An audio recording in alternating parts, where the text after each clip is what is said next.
भाई साहब, शादी को कहते हैं 7 जन्म का बंधन। लोग सोचते हैं कि एक दूजे के लिए जिएंगे, एक दूजे के लिए मरेंगे, लेकिन इंदौर के राजा रघुवंशी की किस्मत देखिए। शादी हुई सिर्फ 11 दिन पहले और 12वें दिन जनाब की लाश एक खाई से मिली, वो भी शिलोंग की वादियों में, हनीमून ट्रिप पर। अब सवाल ये नहीं है कि राजा मरा कैसे, अब सवाल ये है कि राजा को मारा किसने, और अगर मारा गया तो ज्यादा गुनहगार कौन है, जिसने मारा या जिसने मरवाया।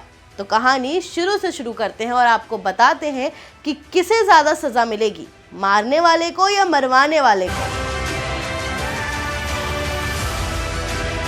राजा रघुवंशी पेशे से शिक्षक, घर में खुशहाल माहौल।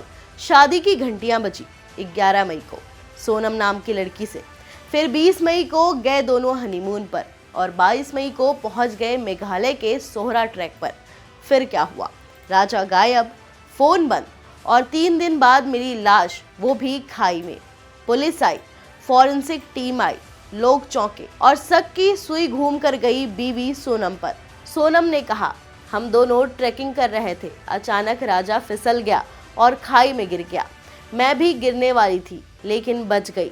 लेकिन भाई, पुलिस को ये स्टोरी हजम नहीं हुई। फोन रिकॉर्ड्स बोले ट्रैकिंग रूट पर सोनम के अलावा 3 और अनजान नंबर एक्टिव थे। सीसीटीवी में सोनम के साथ कुछ अनजान लड़के दिखे। अब बात सिर्फ हादसे की नहीं रह गई है, अब शक पुख्ता होने लगा है कि या तो सोनम ने खुद धक्का दिया या फिर किसी और ने डलवाया। अब सवाल ये उठता है कि हत्या करने वाले या फिर सुपारी देने वाली सोनम को रघुवंशी मामले में किसे ज्यादा सजा मिलेगी।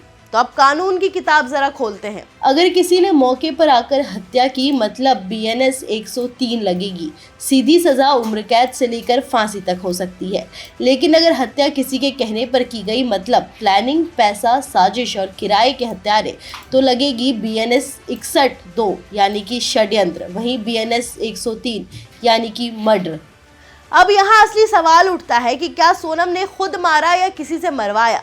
तो मान लो कि 3 लड़कों ने मिलकर राजा को धक्का दिया, तो वो तीनों बनते हैं सीधे हत्यारे, जिन पर लगेगी बीएनएस 103 मौत की सजा या उम्र कैद, यानी कि मौत की सजा या उम्र कैद। लेकिन अगर सोनम ने हत्या की, साजिश रची, सुपारी दी, ट्रिप प्लान किया और सिर्फ राजा को मरवाने के लिए भाई, तो उसकी सजा कम नहीं ज्यादा बढ़ सकती है। अब आप सोच रहे होंगे कि क्यों? क्योंकि भारतीय कानून कहता है कि जिसने सिर्फ मारा नहीं बल्कि मरवाने का प्लानिंग बनाया, उसे भी उतना ही सजा मिलेगा, कई बार उससे ज्यादा भी, क्योंकि वो असली मास्टरमाइंड है। अब केस का पूरा वजन टिका है 3 बातों पर। पहला, इरादा किसका था। दूसरा, प्लान किसने बनाया। तीसरा, किसका फायदा हुआ राजा को मारने से। अगर सोनम का इरादा था राजा को खत्म करना, अगर ट्रिप का टाइमिंग, लोकेशन और तीसरे लोगों की मौजूदगी प्लानिंग से हुई थी, तो जनाब सोनम की हालत वही होगी जो शेर को शिकार के बाद होती है।